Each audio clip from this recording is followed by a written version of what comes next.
Naomi stood frozen in the hallway of her own home, her hand on the doorknob, her body swaying with exhaustion. It was 11:45 at night. She had been awake since 4 that morning. She had worked her hospital shift from 6 to 2, rushed to her second job at the call center from 3 to 7, grabbed a protein bar in her car before her evening shift at the restaurant from 7:30 to 10, and then driven across town to clean offices until 11. Her feet throbbed in her worn sneakers. Her back ached from bending and lifting. Her eyes burned from lack of sleep. But she had made it home. She could shower, maybe eat something, sleep for 4 hours and do it all again tomorrow. Then she heard his voice. Derek's voice came through the bedroom door, loud and carefree, the way it used to sound back when they first met. Back when she thought he was ambitious and hardworking. Back before she knew the truth. "Man, I'm telling you, I got it made," Derek said, and Naomi could hear other male voices in the background. He had the phone on speaker. "She works 4 jobs. 4. Hospital, call center, restaurant, and cleaning offices at night." The other voices laughed. "And you just sit back?" one of them asked. "Pretty much," Derek said, and Naomi heard him take a sip of something. Probably the expensive whiskey he bought while she drank tap water. "She thinks she's helping us get out of debt together. She thinks we're a team. She thinks if she just works a little harder we'll be okay." "That's cold, man," another voice said, but he was laughing too. "Cold? Nah, that's smart," Derek replied. "I made some bad bets, sure. Got in over my head with some credit cards. But why should I suffer? I got myself a personal slave who thinks she's being a good wife." Naomi's hand slipped off the doorknob. Her purse fell from her shoulder and hit the floor with a soft thud, but the voices inside the room didn't notice. "What about that girl Amber?" someone asked. "She's still around?" "Oh yeah," Derek said, and Naomi could hear the smile in his voice. "Amber doesn't know about the debt situation. She thinks I'm doing well. I take her to nice places, buy her nice things. She's fun, you know? Not exhausted and complaining all the time like Naomi." "You're using Naomi's money to date Amber?" The voice sounded almost impressed. "Where else would I get it?" Derek laughed. "Naomi works so hard she doesn't even check the bank statements anymore. She just deposits her checks and keeps going. I skim off the top for my personal expenses. She thinks every penny goes to bills. She's so tired she doesn't even think straight anymore." Naomi backed away from the door. Her legs felt like water. Her chest felt like someone had reached inside and squeezed her heart until it stopped beating. She walked backward down the hallway, her hand over her mouth to keep from making a sound. 3 years. 3 years she had been working herself into the ground. 3 years since Derek came to her with tears in his eyes, saying he had made mistakes, that he had gambling debts, that he needed her help just this once, that he would never let it happen again. She had believed him. She had loved him. She had promised to stand by him. So she took on a second job. Then a third. Then a fourth. She wore the same 3 outfits over and over because she couldn't afford new clothes. She cut her own hair in the bathroom mirror. She gave up her gym membership, her book club, her Sunday brunches with friends. She stopped visiting her mother because she couldn't afford the gas.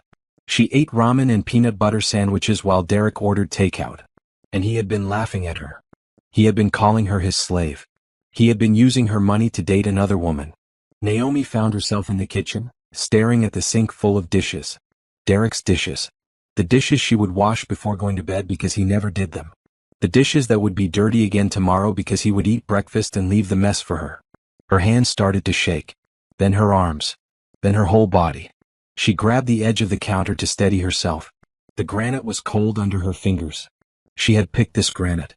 When they bought this house 5 years ago, she had spent weeks choosing the perfect color. Charcoal gray with silver flecks. She had been so happy. She had thought they were building a life together. But Derek had been building a prison. And she had been too in love, too trusting, too exhausted to see the bars. Naomi looked around the kitchen. Everything in this house she had paid for.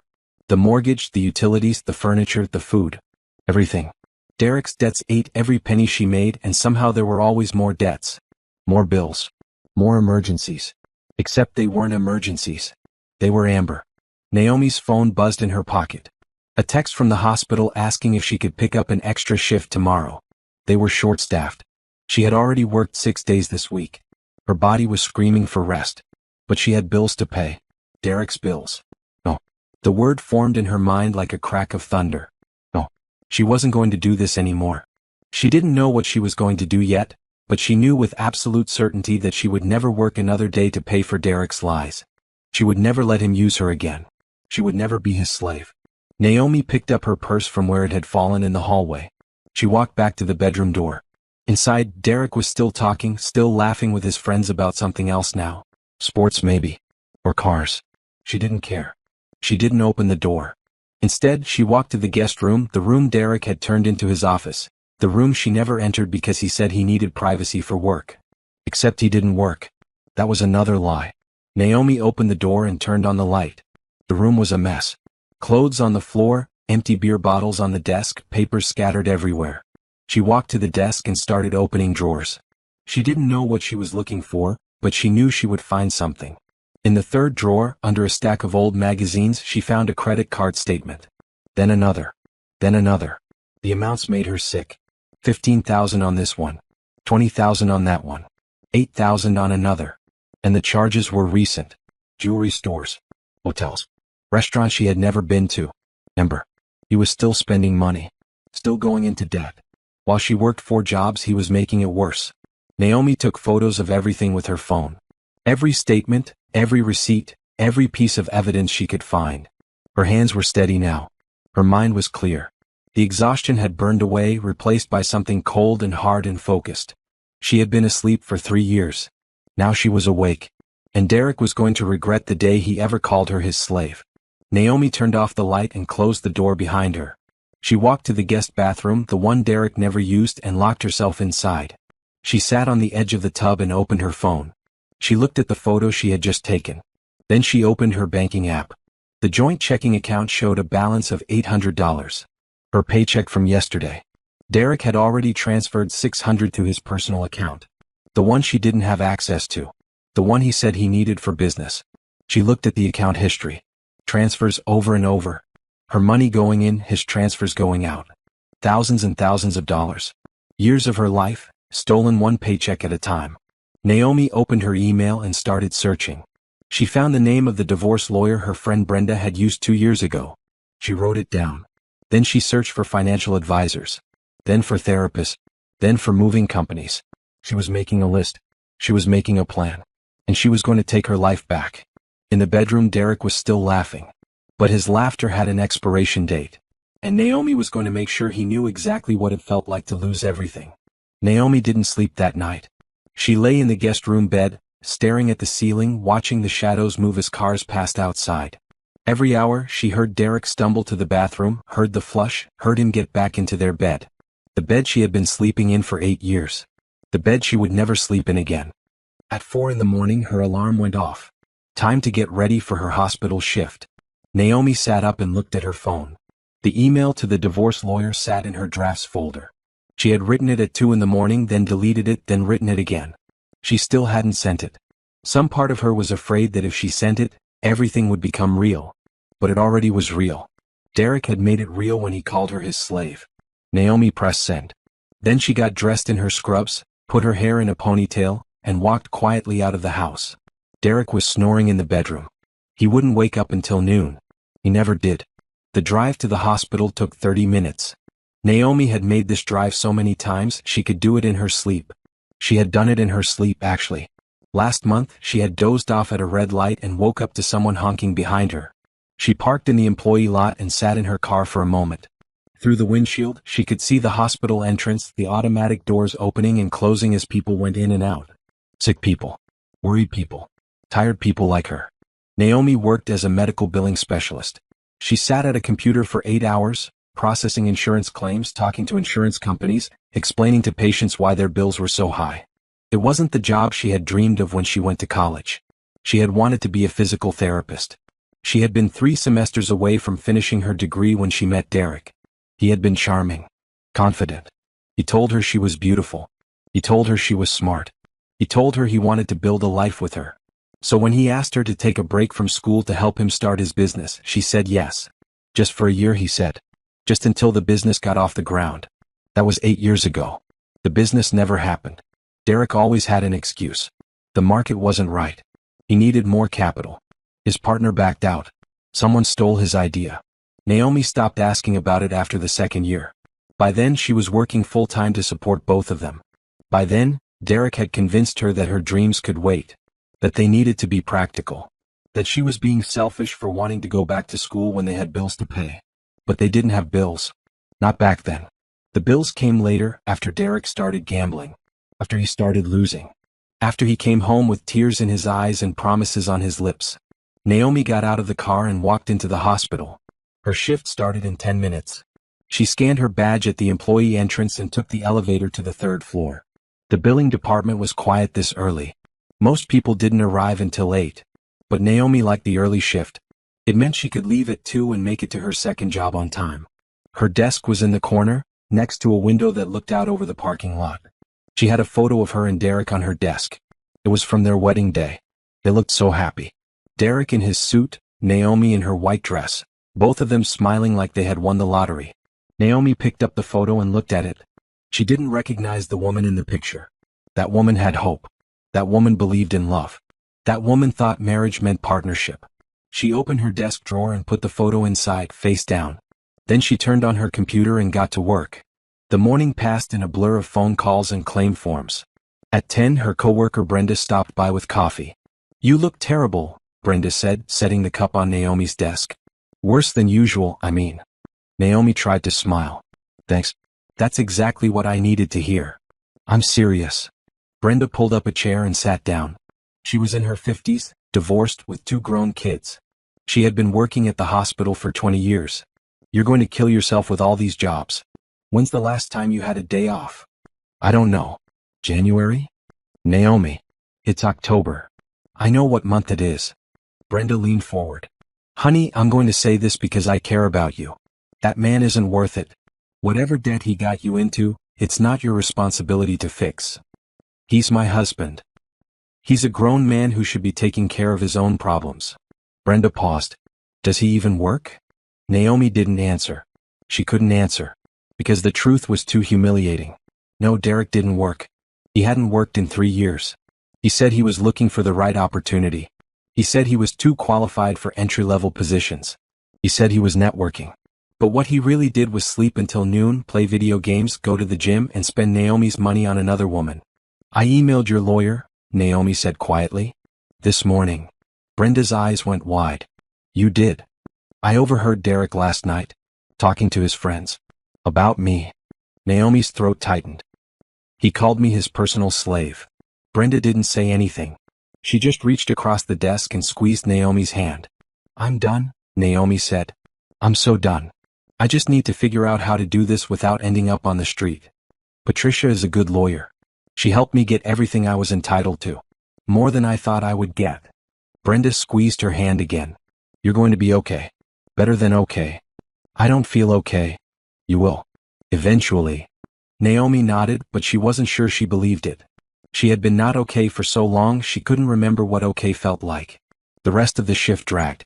Every time Naomi looked at the clock, only 5 minutes had passed. She processed claims mechanically, her mind somewhere else.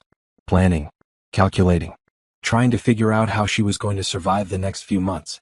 At 2, she clocked out and walked to her car. She had 45 minutes to get across town to the call center. She stopped at a drive-thru and ordered a value meal, eating it in her car at red lights. The call center job was mind-numbing. She sat in a cubicle with a headset, answering calls from angry customers who wanted to know why their internet wasn't working or why their bill was so high. Everyone was angry. Everyone yelled. Naomi spent 4 hours apologizing for things that weren't her fault. At 7, she clocked out and drove to the restaurant. This was the job she hated most. She was a server at a chain restaurant, the kind with too many menu options and appetizers that all tasted the same. She smiled at customers, took orders, brought food, cleaned up spills. Her feet always hurt after this shift. Tonight was no different. A family of 5 left her a $3 tip on a $90 bill. A man at table 7 sent his steak back 3 times. A woman at table 12 asked for 17 different modifications to her salad and then complained that it didn't taste right. At 10, Naomi's shift ended. She changed out of her work clothes in the employee bathroom and drove to her 4th job. The office building was downtown, 12 floors of insurance companies and law firms. Naomi had the key to get in. She cleaned 3 floors every night. Vacuuming, emptying trash, wiping down desks and conference tables. The building was empty except for the security guard at the front desk. He waved at her when she came in. She waved back. Naomi started on the 10th floor and worked her way down. She vacuumed in straight lines the way she always did. She emptied trash cans that were barely full. She wiped down desks where people left family photos and motivational posters. All these people had normal lives. They worked one job. They went home at 5. They had weekends. Naomi couldn't remember the last time she had a weekend. At 11:30 she finished and drove home. The house was dark except for the glow of the TV in the living room. Derek had fallen asleep on the couch. An empty pizza box sat on the coffee table. $30 pizza. Naomi had eaten a $4 value meal for lunch. She walked past him to the guest room. Her phone buzzed. An email from Patricia, the lawyer. I received your message. I have availability tomorrow at 9 if you can make it. We should talk as soon as possible. Naomi looked at her schedule. She was supposed to work the hospital shift from 6 to 2. But she had to do this. She had to start somewhere.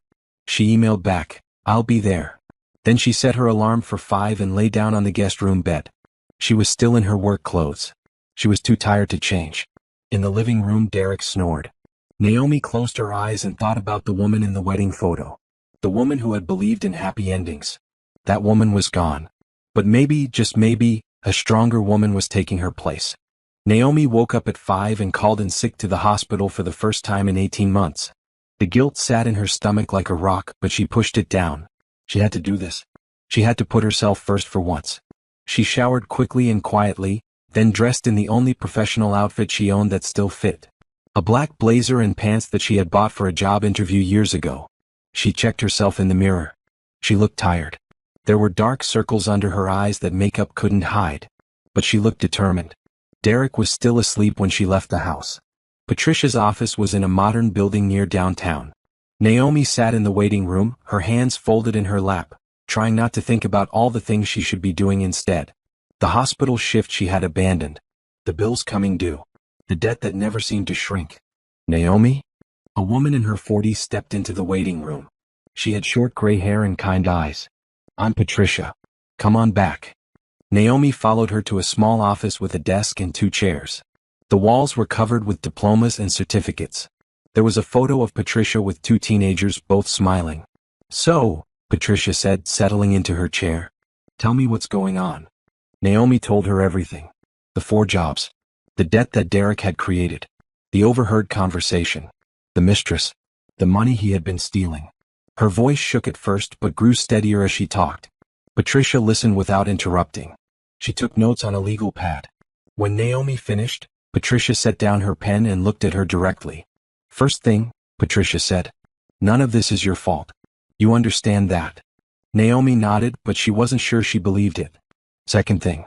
You're in a better position than you think. Did Derek tell you these were joint debts? He said we needed to pay them together. That we were a team. But did you sign anything? Credit card applications, loan documents, anything like that? Naomi thought back. No. He said he would handle the paperwork. Patricia smiled. Then legally those debts are his. Not yours. Gambling debts especially. If you can prove you didn't consent to them, you're not responsible. Really? Really?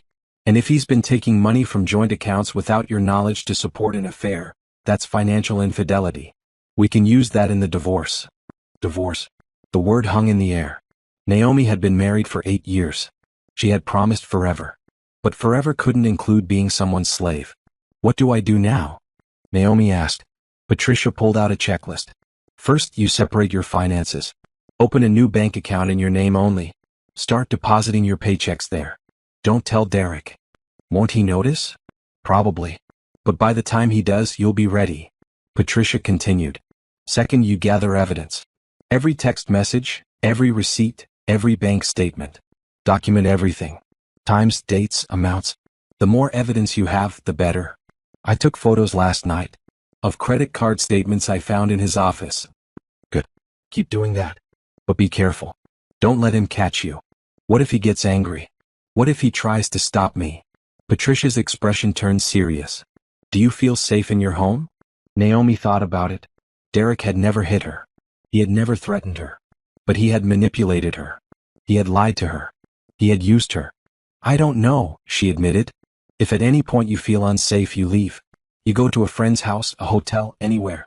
Your safety is more important than anything else. Patricia wrote something on a business card and handed it to Naomi. This is my cell number. You can call me anytime. Naomi took the card. Her hand was shaking again. How long will this take? She asked. Depends on how cooperative Derek is. If he fights, it could take months. If he agrees to settle, could be faster. But Naomi, you need to prepare yourself. This is going to be hard. He's going to be angry. He's going to try to manipulate you. He might promise to change. He might cry. He might blame you. I know. Do you? Because from what you've told me, you've spent 3 years believing his lies.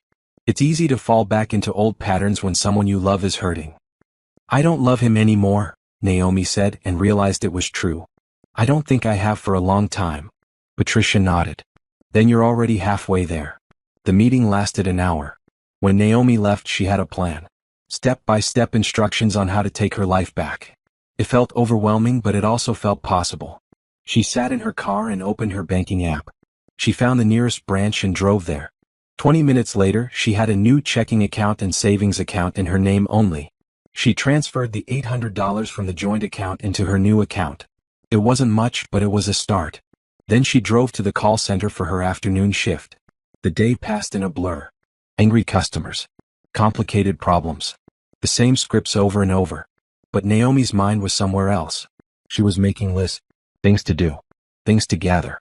Places she could stay if she needed to leave quickly. At 7, she went to the restaurant. The dinner rush was brutal. Every table was full. The kitchen was backed up. Orders were coming out wrong. Naomi ran back and forth, apologizing, fixing mistakes that weren't her fault, smiling even though her feet were screaming. At 10, she clocked out. She should have gone to the cleaning job, but she couldn't. Her body had hit its limit. She texted her supervisor that she had a family emergency and couldn't make it tonight. Then she drove home. Derek's car was in the driveway. The house was lit up. Naomi sat in her car for a long moment, gathering her courage. She had to go inside. She had to pretend everything was normal. She couldn't let Derek know that anything had changed. She put on her mask and walked through the front door. Derek was in the kitchen making himself a sandwich. He looked up when she came in. Hey babe, he said, smiling. You're home early. I got off early from the cleaning job, Naomi lied. They didn't need me tonight. Cool. You want a sandwich? She almost laughed. He was offering her a sandwich made with groceries she had bought with money she had earned. How generous. No thanks. I ate at the restaurant. Okay. He took a bite of his sandwich. Hey, I was thinking. Maybe this weekend we could do something. Like a date night. We haven't done that in a while. Because we can't afford it, Naomi thought. Because I'm working 7 days a week to pay your debts. Sure, she said. That sounds nice. Derek smiled. Great. I'll make reservations somewhere. My treat. Your treat. With my money. Naomi excused herself and went to the guest room. She sat on the bed and pulled out her phone. She opened her email and started writing. A message to her mother, explaining everything. A message to Brenda, thanking her for the lawyer referral. A message to the hospital, requesting to drop down to part-time hours. She was taking steps. Small steps. But steps nonetheless. At midnight, Derek knocked on the guest room door. You coming to bed? He asked. I'm really tired. I think I'll just sleep here. You've been sleeping in here a lot lately. The bed is better for my back, Naomi lied. All the physical work, you know? Oh, okay. He paused. Love you. The words felt like knives. How dare he say that to her? How dare he pretend? Love you too, she said because she had to. Because she wasn't ready yet. But soon. Soon she would be ready. And then Derek would learn what it meant to lose everything. 3 days later, Naomi was cleaning Derek's car. He had asked her to do it, said it was disgusting, said he would pay her $50. $50 from her own money, given back to her as payment for more work. But she said yes because she needed an excuse to search the car.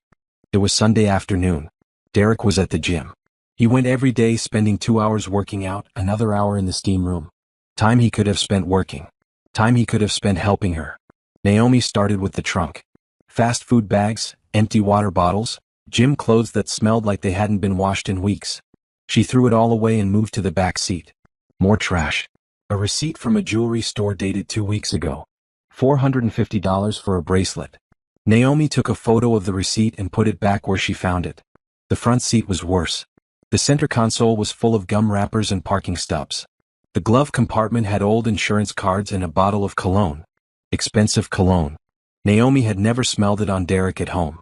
She was about to close the glove compartment when she saw it. A phone. Not Derek's iPhone. This was an Android, an older model, tucked under the insurance papers. Naomi picked it up. The screen lit up. No password. Just a home screen with a few apps. She opened the messages. The most recent conversation was with A, and the messages made Naomi's stomach turn. A, miss you already, baby? Derek, miss you too. Counting down until Friday. A, what time can you get away? Derek, noon. I'll tell her I have a job interview. A, oh, you're terrible. What if she actually believes you?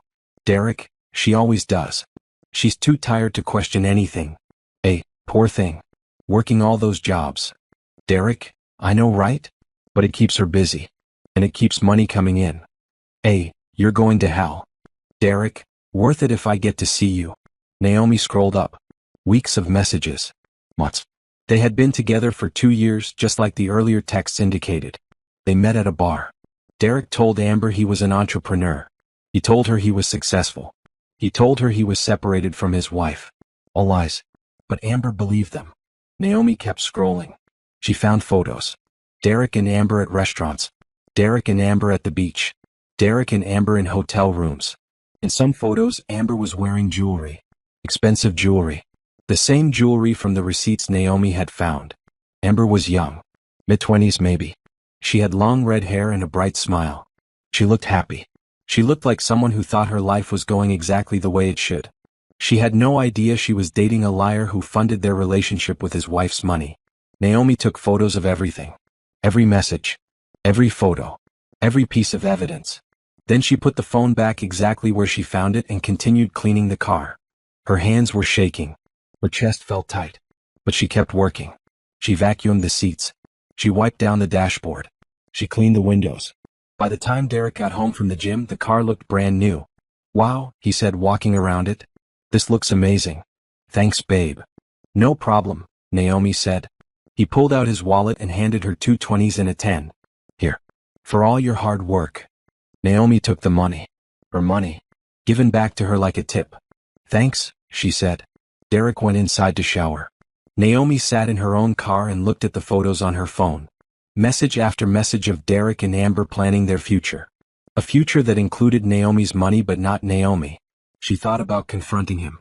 Walking into the house and throwing the phone at him. Screaming. Demanding answers. But that wasn't the plan. Patricia had been clear. Gather evidence. Separate finances. Make a strategy. Then strike. Naomi opened her new banking app. She had been depositing her paychecks into her new account for 3 days now. She had $1,100 saved. It wasn't much, but it was growing. She had also made an appointment to see a therapist. First session was tomorrow.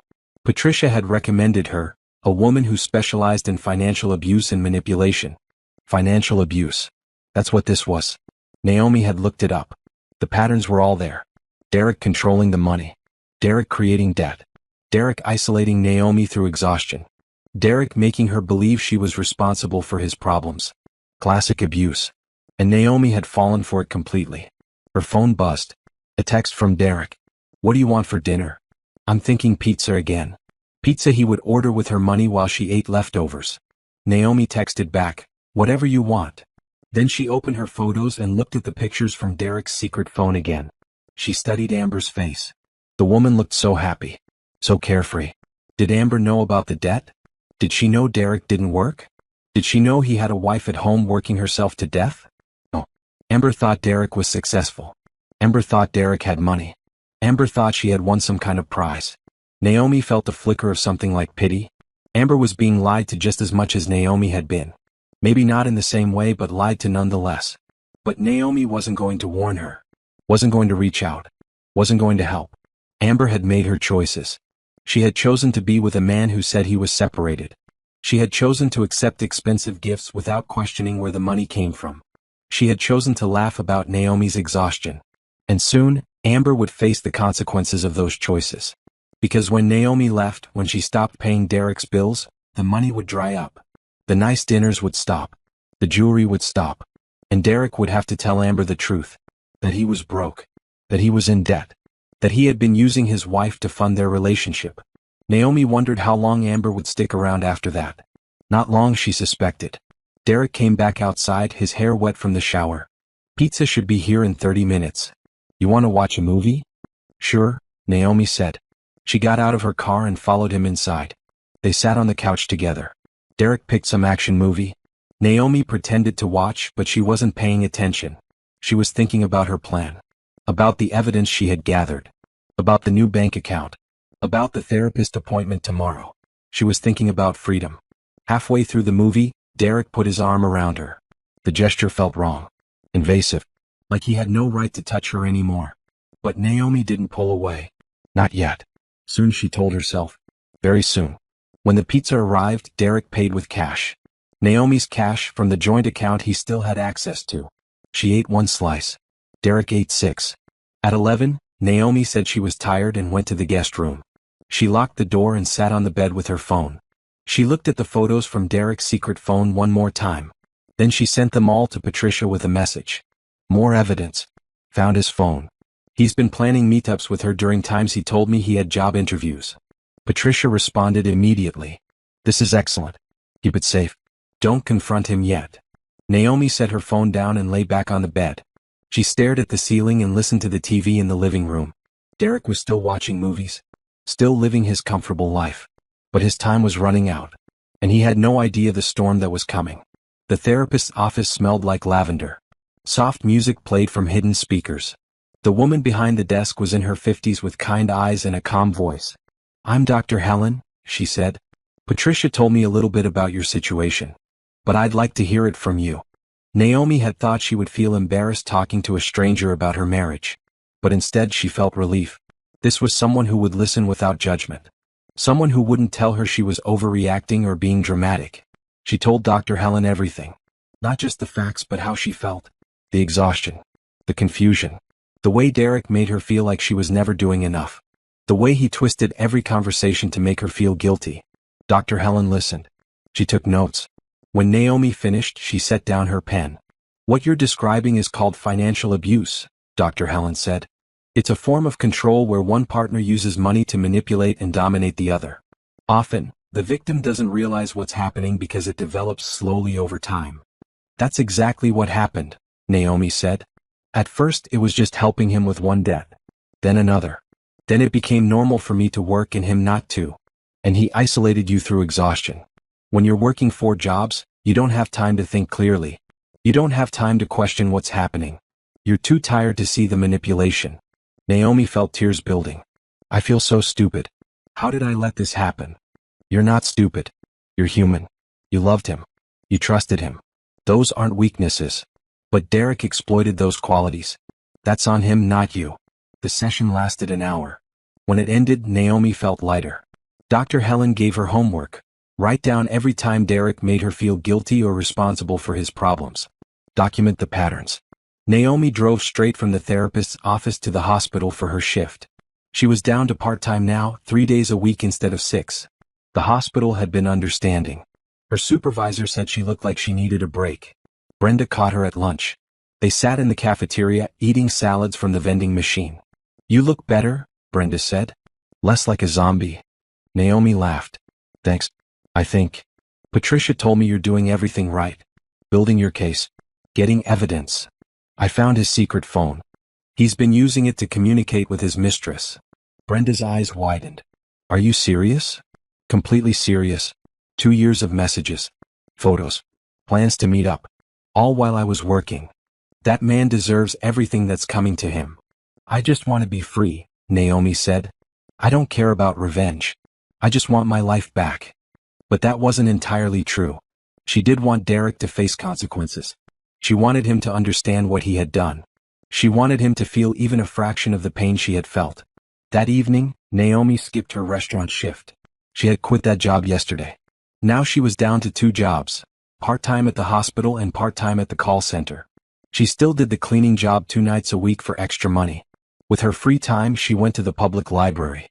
She had borrowed a laptop from work and set herself up in a quiet corner. Then she got to work. She created a spreadsheet. Column 1, Derek's debts. She listed every credit card, every loan, every bill she had been paying. Next to each one, she listed the balance and the monthly payment. The total made her sick. $97,000. Column 2, Evidence. She listed every piece of documentation she had. Bank statements showing transfers from joint accounts to Derek's personal account. Receipts for jewelry and hotels. Text messages with Amber. Photos of them together. Column 3, Timeline. When each debt was created. When Derek stopped working. When he told her he needed help. When she took on the second job. The third. The fourth. The pattern was clear. Derek had created these debts himself through gambling and poor choices. He had never intended to pay them back. He had always planned to use Naomi. And it had worked for 3 years. Naomi saved the spreadsheet to a USB drive. She made 3 copies and hid them in different places.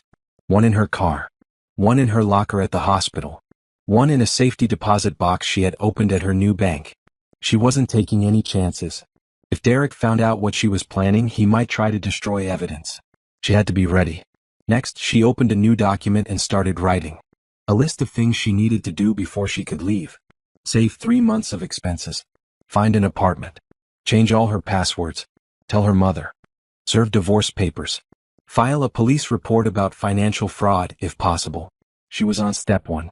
Her new bank account had $2,200. Her monthly expenses, once she stopped paying Derek's debts, would be about $2,000.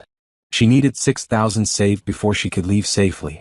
At her current rate, she could save about $800 a week now that she had quit 2 jobs and was depositing everything in her own account. That meant she needed about 5 more weeks. 5 more weeks of pretending. 5 more weeks of living with Derek. 5 more weeks of wearing the mask. She could do it. She had survived 3 years. She could survive 5 more weeks. Naomi worked at the library until it closed at 9. Then she drove to the office building for her cleaning shift. The work was mindless, which she appreciated. It gave her time to think. She had called her mother yesterday and told her everything. Her mother had cried. She had said she knew something was wrong but didn't want to pry. She said Naomi could come stay with her anytime. But Naomi didn't want to run to her mother.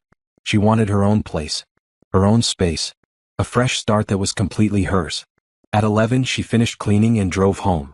Derek was asleep on the couch again. Naomi walked past him to the guest room. Her phone buzzed. A text from an unknown number. Hi, is this Naomi? This is Amber. We need to talk. Naomi's heart stopped. She stared at the message. Read it again. How did Amber get her number? Another text came through. Derek gave me your number a long time ago. In case of emergency. But I just found out he's still married. He told me you were separated. Is that true? Naomi's hands shook. She didn't know how to respond. Part of her wanted to tell Amber everything. To tell her exactly what kind of man Derek was. To warn her. But another part of her remembered the text messages. Amber laughing about Naomi's exhaustion. Amber accepting expensive gifts without question. Amber choosing to believe Derek's lies. Naomi typed back, we're not separated. We're very much married. And you're welcome to him. She hit send before she could change her mind. 3 dots appeared immediately. Amber was typing. I had no idea. I swear. He told me you were getting divorced. He told me it was just a matter of paperwork. Naomi typed. He lied. He's been lying to both of us. But I'm done being lied to. If you want to stay with him, that's your choice. But know that he has no money. He has no job. And he has $97,000 in debt that I've been paying off. When I leave, that debt becomes his problem. Good luck.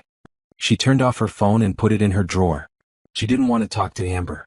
Didn't want to hear her excuses or her shock or her apologies. Amber was Derek's problem now. And in 5 weeks, Derek would be nobody's problem but his own. Amber didn't text again. But Derek started acting strange. He was on his phone constantly, typing and deleting messages. He kept asking Naomi about her schedule. He wanted to know when she would be home. She had plans. If anything had changed. Naomi knew Amber must have confronted him. And now Derek was scared. It was week 4 of Naomi's plan. She had $5,400 saved. Almost enough to leave. She had found an apartment, a small 1-bedroom across town. The landlord was holding it for her. She just needed to come up with first month, last month, and deposit. $5,000 total. She was almost there. Naomi came home from her hospital shift on a Wednesday afternoon. Derek's car was in the driveway. Unusual. He was usually at the gym. She walked inside and found him sitting at the kitchen table. His laptop was open in front of him. His face was pale. We need to talk, he said. Naomi's heart started racing, but she kept her voice calm. About what? Did you close our joint account? I moved my money to a personal account. That's all. Why? Because I wanted control over my own paychecks. Derek stood up. You can't do that. We have bills to pay. You have bills to pay, Naomi corrected. Those are your debts, not mine. His face flushed red. We're married. Your money is our money. Then where's your money? Naomi asked. You haven't worked in 3 years. I've been supporting you. I've been paying your debts. And you've been spending my money on your mistress. Derek went very still. What are you talking about? Amber. I know all about Amber. Who told you? His voice was sharp. Does it matter? I know. I have proof. Text messages, photos, receipts. 2 years of evidence. Derek sat back down. His hands were shaking. It's not what you think. Really? What is it then? Because from where I'm standing, you convinced me to work 4 jobs to pay off your gambling debts while you sat home and spent my money on another woman. What part of that am I misunderstanding? I was going to end it with her. I swear. It didn't mean anything. You're right. It didn't mean anything. Because I'm done. Naomi pulled an envelope from her purse and placed it on the table. These are divorce papers. You've been served. Derek stared at the envelope like it might explode. You can't be serious. I've never been more serious about anything in my life.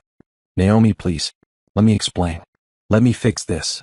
You can't fix this. You broke us 3 years ago when you decided I was worth more as a worker than as a wife. I never said that. You said it to your friends. I heard you. You called me your personal slave. Derek's face went white. You heard that? I heard everything. And I'm done being your slave. Naomi turned and walked to the guest room. She had already packed her essential belongings. 1 suitcase. That's all she needed for now. She could get the rest later with a police escort if necessary. Derek followed her. Where are you going? Somewhere you're not. This is my house too. Actually, it's not. Your name isn't on the mortgage. Mine is. I've been paying it for 5 years. According to my lawyer, you have 30 days to move out. You can't kick me out of my own home. It's not your home. It never was. You just lived here while I paid all the bills. Naomi grabbed her suitcase and walked to the front door. Derek grabbed her arm. Don't touch me, she said, her voice cold. He let go immediately. Naomi, please. Don't do this. I love you.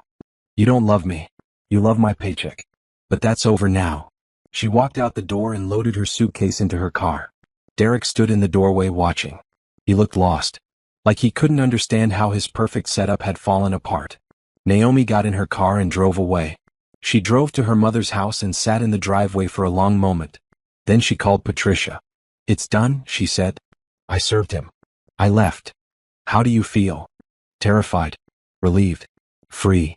Naomi laughed. It sounded slightly hysterical. Is that normal? Completely normal. Are you safe? I'm at my mother's house. Good. Stay there tonight. Tomorrow we'll talk about next steps. But Naomi, you did it. The hardest part is over. Naomi hung up and sat in the car watching her mother's house. The lights were on inside. Her mother was probably making dinner, living a normal life. A life Naomi was about to re-enter. Her phone buzzed. Multiple texts from Derek. Please come home. We can work this out. I'll change. I'll get a job. I'll pay you back. Naomi blocked his number.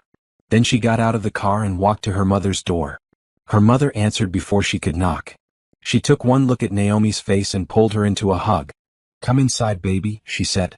You're safe now. Naomi started crying then. Not sad tears. Not angry tears. Relief tears. She had done it. She had left. She had taken the first step toward a new life. And there was no going back. The apartment was small but bright. 1 bedroom, 1 bathroom, a kitchen barely big enough for 1 person. But it was hers. All hers. Naomi signed the lease on a Thursday. She moved in on Friday with help from her mother and Brenda. She didn't have much. The suitcase she had packed. Some kitchen supplies her mother donated. A mattress she bought on sale.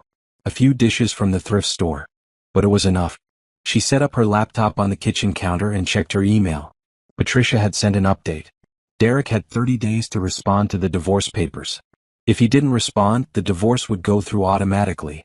If he did respond, they would negotiate terms. Either way, Naomi was getting divorced. There was another email from the hospital. They wanted to know if she was interested in going full-time again. One of the managers had been impressed with her work. They were offering her a position in administration. Better pay. Normal hours. Benefits. Naomi stared at the email. A real job. A career. Something she had given up on 3 years ago when Derek convinced her they needed to focus on his dreams instead of hers. She replied, yes. I'm very interested. When can we discuss details? Then she opened her banking app. $5,800. She had spent $3,000 on the apartment. That left $2,800. Enough for a couple months of expenses if she was careful. But she wasn't scared. For the first time in 3 years she could see a path forward. Her phone rang. Unknown number. She answered cautiously. Hello. Is this Naomi Fletcher? A man's voice. Yes. This is calling from First National Bank. I'm trying to reach Derek Fletcher regarding his account. The number we have on file isn't working. Do you have a way to reach him? Derek and I are separated. I don't have his current number. Oh, I see. Well, his account is severely overdrawn. We need to discuss payment options. That's his account. Not mine. But you're his wife. Aren't you responsible for his debts? No. We're getting divorced. And those debts were incurred without my knowledge or consent. You'll need to work out payment with Derek directly. She hung up before the man could respond. Over the next week there were more calls. Credit card companies. Loan officers. Collection agencies. All looking for Derek. All trying to find someone to pay his debts. Naomi blocked every number. She also received an email from Amber. She almost deleted it without reading, but curiosity got the better of her. I'm sorry. I didn't know the truth about Derek. I broke up with him when I found out he lied about everything. He's been calling me nonstop, asking for money. I thought you should know he's desperate. Be careful. Naomi didn't respond. But she forwarded the email to Patricia with a note. More evidence of his character. 2 weeks after Naomi left, Derek showed up at her apartment. She was making dinner when she heard the knock. She looked through the peephole and saw him standing there. He looked terrible. Unshaven, wearing clothes that hadn't been washed, dark circles under his eyes. She opened the door but left the chain on. What do you want? We need to talk, Derek said. We have nothing to talk about. Everything goes through my lawyer now. I can't afford a lawyer. I can't afford anything. The creditors are calling constantly. They want $50,000 immediately or they're taking legal action. That's your problem. It's both our problem. We're still married. Not for long. And those are your debts. Not mine. Derek ran his hand through his hair. He looked panicked. Naomi, please. I know I messed up. I know I hurt you. But I need help. You need help? That's rich. I worked 4 jobs for 3 years trying to help you. And you called me your slave. I didn't mean it like that. How did you mean it then? Derek didn't answer. That's what I thought, Naomi said. Goodbye, Derek. She closed the door. He knocked again. Naomi, please. I'm going to lose the house. The house is in my name. My lawyer is handling it. You have 2 weeks to move out or you'll be evicted. Where am I supposed to go? I don't know. Figure it out. You're good at making other people solve your problems. Time to solve your own. She walked away from the door. Derek kept knocking for 10 more minutes. Then he finally left. Naomi sat on her mattress and realized she was shaking. Not from fear. From anger. How dare he show up here? How dare he ask for her help after everything? But she also felt proud. She had held her ground.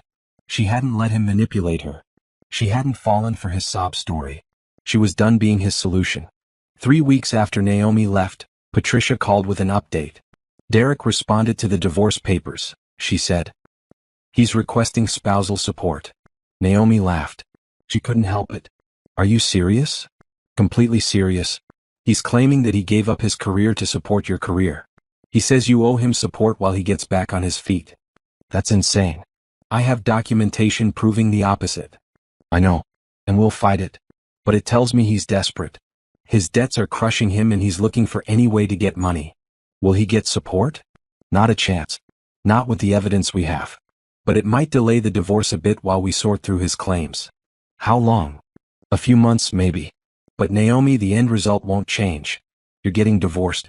You're getting the house. And you're not responsible for his debts. After she hung up, Naomi sat in her apartment and thought about Derek. She wondered where he was living. If he had found a job. If Amber had taken him back.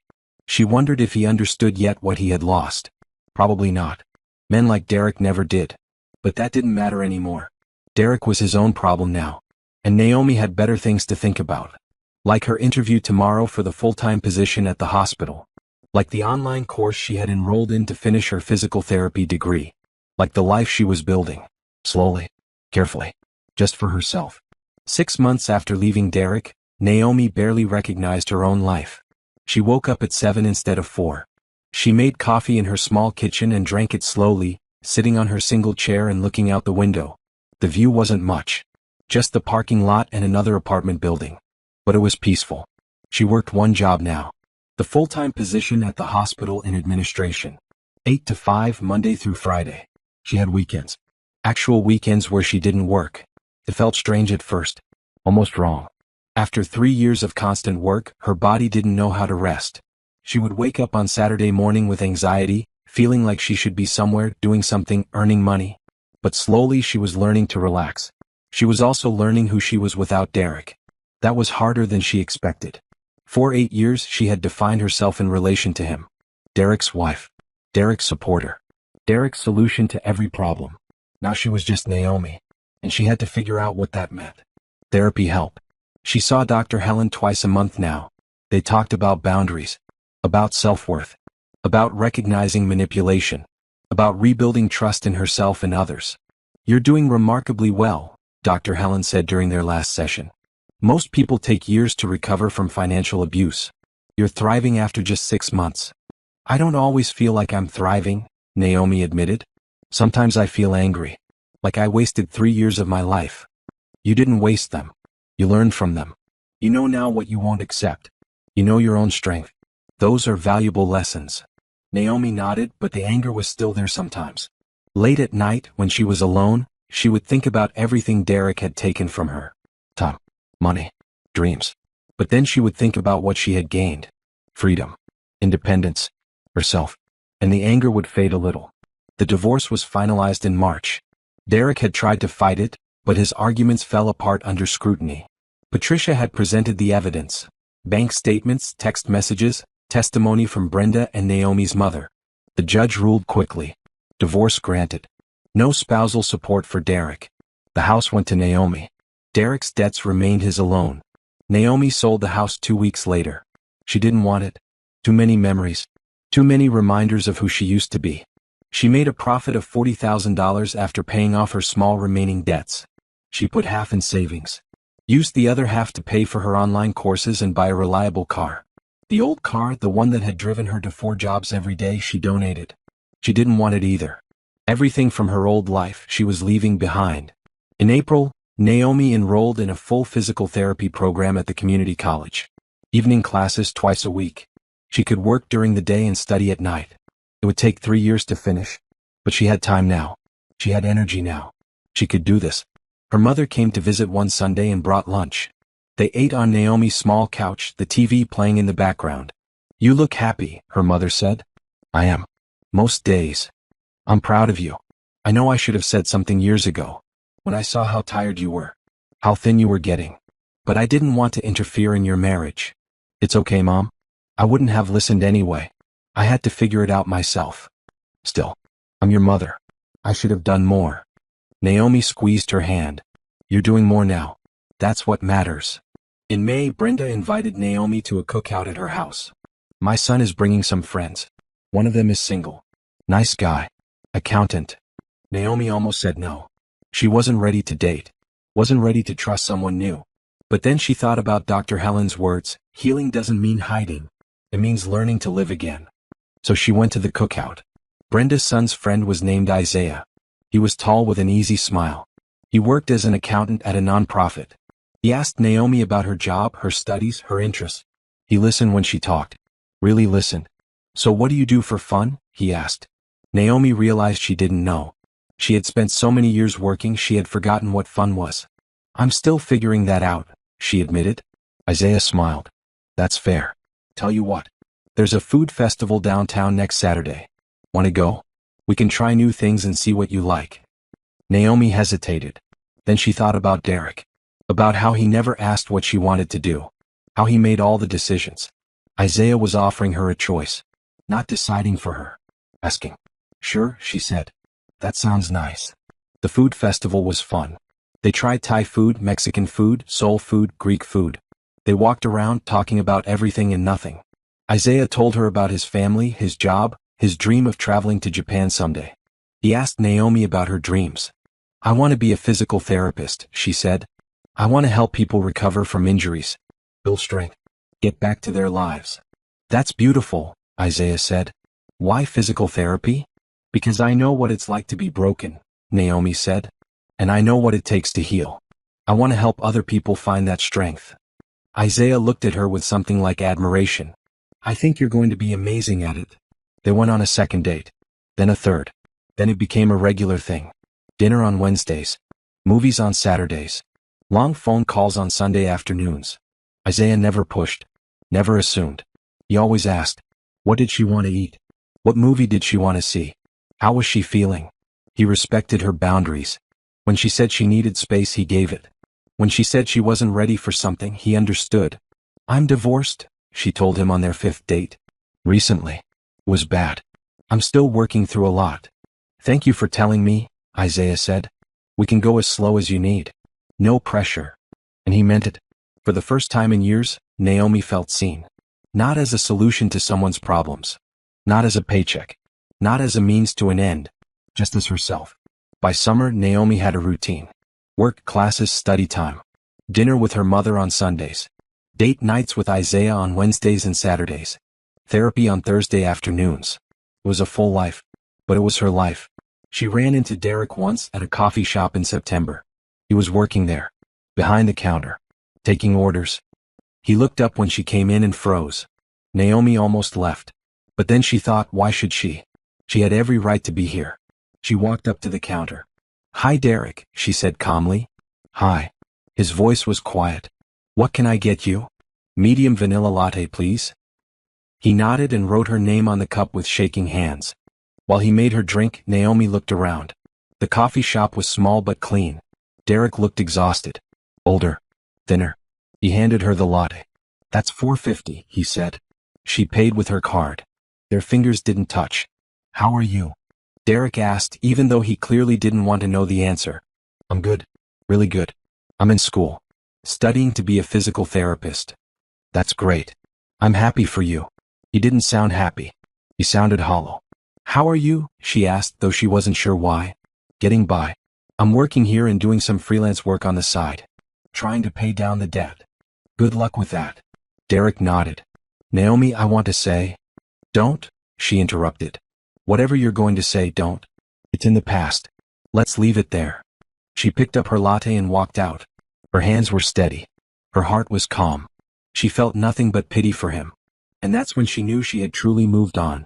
1 year after leaving Derek, Naomi celebrated her birthday in a way she never had before. She took the whole day off work. She slept in until 9. She made pancakes and ate them slowly while watching her favorite show. She went to get her nails done. Then she met her mother and Brenda for lunch at a nice restaurant. No rushing. No squeezing things between shifts. No exhaustion. Just a normal, relaxing day. "How does it feel to be 34? Brenda asked over dessert. "Honestly? Amazing. Last year at this time, I was working 4 jobs and couldn't remember what month it was. Now I'm actually living." "You look different," her mother said. "Lighter. Like you're not carrying the world on your shoulders anymore." "I'm not. I'm only carrying myself. And that's so much easier." That evening, Isaiah took her to dinner. He had made reservations at a steakhouse overlooking the river. The kind of place Naomi would have never gone with Derek because they couldn't afford it. Or rather, because Derek spent all their money on Amber. "I have something for you," Isaiah said after they ordered. He pulled out a small wrapped box. Naomi opened it. Inside was a delicate silver bracelet with a single charm. "A phoenix, rising from the ashes," Isaiah explained. "That's what you did. You rebuilt yourself." Naomi felt tears prickling her eyes. "This is beautiful. Thank you. You're beautiful. Inside and out. And I wanted you to have something to remind you how strong you are." They had been dating for 7 months now. It was different from her relationship with Derek in every way. Isaiah was consistent. Reliable. Kind. He supported her dreams instead of dismissing them. He encouraged her instead of diminishing her. "I love you," Isaiah said. "I know it might be too soon to say that. But it's true. And I wanted you to know." Naomi's heart felt full. She hadn't said those words to anyone in a long time. She had thought maybe she never would again. But looking at Isaiah, she felt it. Love. Real love. The kind that lifted instead of dragged down. I love you too, she said. In November, Naomi completed her first year of classes. All A's. Her professors praised her dedication and insight. One of them suggested she consider specializing in trauma recovery. Patients who needed physical therapy after accidents or violence. You have a natural empathy for people who are rebuilding, the professor said. And your own experience could help you connect with them. Naomi thought about it. She knew what it was like to rebuild. To start from nothing. To fight for every inch of progress. Maybe she could help others do the same. She signed up for additional coursework in trauma-informed care. The hospital promoted her in December. Her new title was Operations Coordinator. More responsibility. Better pay. Her own office with a window. She sat at her new desk and looked around. Diplomas on the wall. Photos of her mother, Brenda, Isaiah. A calendar with her class schedule marked in neat rows. This was success. Not the fake success Derek had promised. Not the exhausting treadmill of trying to fix someone else's mistakes. Real success. Built by her. For her. In January, Naomi moved to a bigger apartment. 2 bedrooms this time. She turned the second bedroom into a study. Desk, bookshelf, comfortable chair. A place to do her homework. A place to think. Isaiah helped her move. So did Brenda and her mother. They ordered pizza and laughed while unpacking boxes. Remember when all you had was one suitcase? Brenda said. And a mattress on the floor, Naomi added. I've come a long way. You've come exactly as far as you needed to, her mother said. That night, after everyone left, Naomi stood in her new apartment and looked around.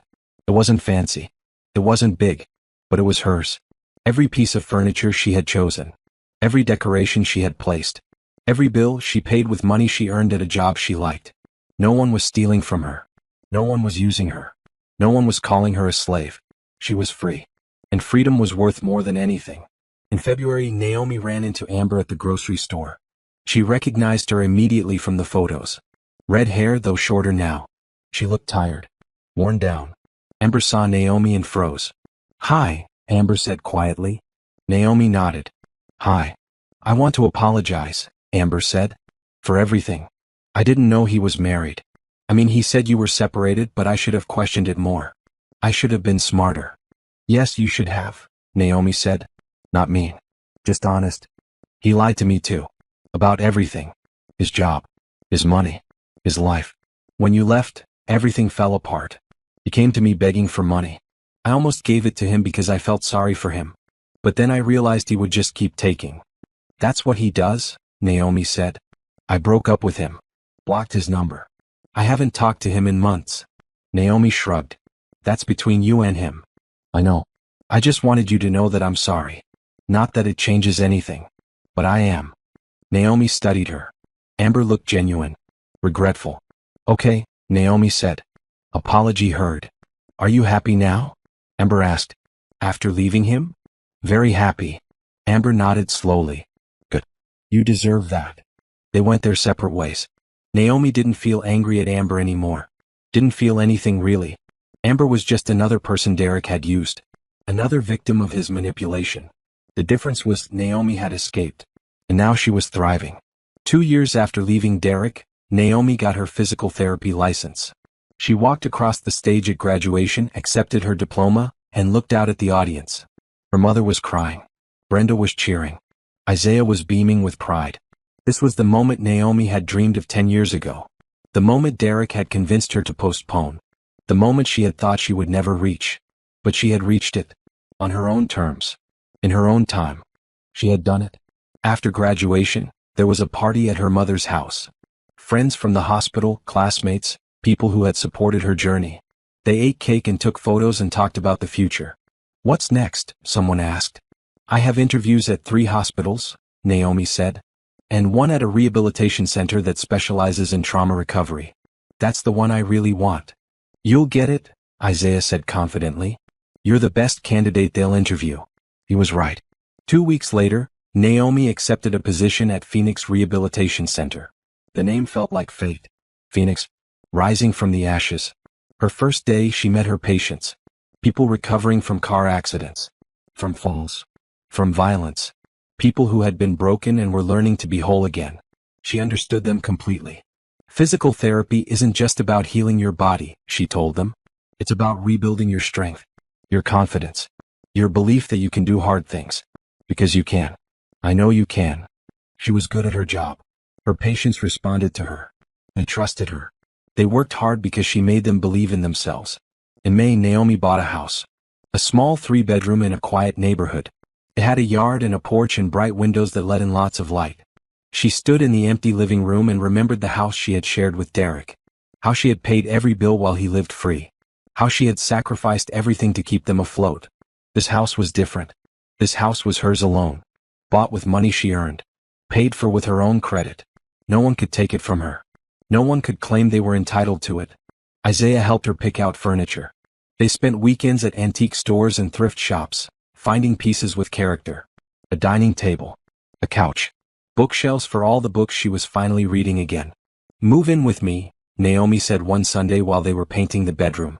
Isaiah paused, paintbrush in hand. Are you sure? I'm sure. I love you. I trust you. And I want to build a life with you. What about taking things slow? It's been 2 years. That's slow enough. Naomi smiled. Besides, you're already here every weekend anyway. Might as well make it official. Isaiah set down the paintbrush and kissed her. Yes. Absolutely yes. He moved in 2 weeks later. Unlike Derek, he brought his own furniture. His own dishes. His own money. He paid half the mortgage. Half the utilities. Half the groceries. He was a partner. A real partner. Not someone Naomi had to carry. In July, Naomi was promoted to senior physical therapist. She was asked to mentor new graduates. To train them. To pass on what she had learned. You have a special gift, her supervisor said. Patients respond to you. They push themselves harder with you than with anyone else. We need more therapists like you. Naomi thought about Derek. About how he had made her feel worthless. About how he had told his friends she was his slave. If he could see her now, what would he think? Not that it mattered. His opinion didn't matter anymore. In August, Naomi ran into Derek for the last time. She was at the mall with her mother, shopping for furniture for her home office. They were passing the food court when she saw him. He was sitting alone at a table eating cheap fast food, staring at his phone. He looked up and their eyes met. Naomi saw him hesitate. Saw him debate whether to approach. Then he stood up and walked over. Naomi, he said. Hi. Hi, Derek. You look great. Really great. Thank you. I heard you bought a house. And that you're a physical therapist now. Yes, I am. He nodded. That's amazing. I'm happy for you. What about you? Naomi asked, though she didn't really care. I'm managing. Finally got a full-time job. Office work. Is boring, but it pays the bills. Still paying off the debt. Probably will be for the next 10 years. I'm sorry to hear that. Derek laughed bitterly. No, you're not. You're right. I'm not. He looked at her for a long moment. I was horrible to you. I know that. I used you. I lied to you. I took advantage of your love. And I'm sorry. I know it doesn't change anything. But I am sorry. Naomi considered his words. 2 years ago she would have wanted this apology. Would have needed it. Now it felt empty. Too late. Meaningless. Okay, she said. I accept your apology. Do you forgive me? Naomi thought about that. Did she forgive him? Could she? I don't know, she said honestly. But I don't think about you anymore. I don't wonder what you're doing. I don't care if you're happy or sad or struggling. You're just not part of my life anymore. Derek flinched like she had slapped him. I think that's worse than hate, he said quietly. Maybe. But it's the truth. I guess I deserve that. You do. Derek nodded. For what it's worth, I'm glad you're happy. You deserve to be happy. You always did. Yes, I did. I just wish I had realized it sooner. Naomi walked away then. She didn't look back. Her mother caught up with her. Are you okay? I'm perfect, Naomi said. And she meant it. That evening she and Isaiah sat on their porch watching the sunset. The sky was pink and orange and purple. Beautiful. I saw Derek today, Naomi said. How did that go? It was fine. Anticlimactic, actually. He apologized. I accepted.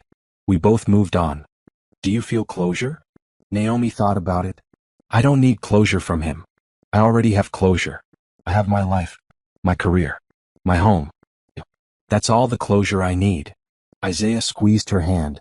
Have I told you lately that you're amazing? You have. But I don't mind hearing it again. You're amazing. You're strong. You're brilliant. And I'm lucky to be with you. Naomi smiled. I'm lucky too. In October, Naomi celebrated her 36th birthday. They threw a party in her backyard. Friends, family, co-workers. Everyone she cared about. Brenda brought champagne. A toast, she said, raising her glass. To Naomi, who went from working 4 jobs and living in hell to being the most successful person I know. You did that. And we're all so proud. Everyone cheered. Naomi looked around at the faces. People who loved her. People who supported her. People who had watched her transformation and cheered her on. 2 years ago she had been broken. Exhausted. Lost. Now she was whole. Thank you, she said. All of you. For believing in me. For standing by me. For reminding me that I was worth more than I thought I was. Her mother wiped tears from her eyes. You were always worth everything, baby. You just needed to see it yourself. That night, after everyone left, Naomi sat on her porch with Isaiah. They didn't talk. They just sat together, comfortable in the silence. Naomi thought about the woman she had been. The woman who worked 4 jobs. The woman who believed she was responsible for her husband's mistakes. The woman who overheard him call her his slave. That woman was gone. In her place was someone stronger. Someone who knew her worth. Someone who wouldn't accept anything less than she deserved. Naomi had wanted revenge once. Had wanted Derek to suffer the way she had suffered. But now she realized this was better than revenge. This was victory. Not over Derek. Over the life that had tried to break her. She had survived. She had rebuilt. She had thrived. And that was the greatest victory of all.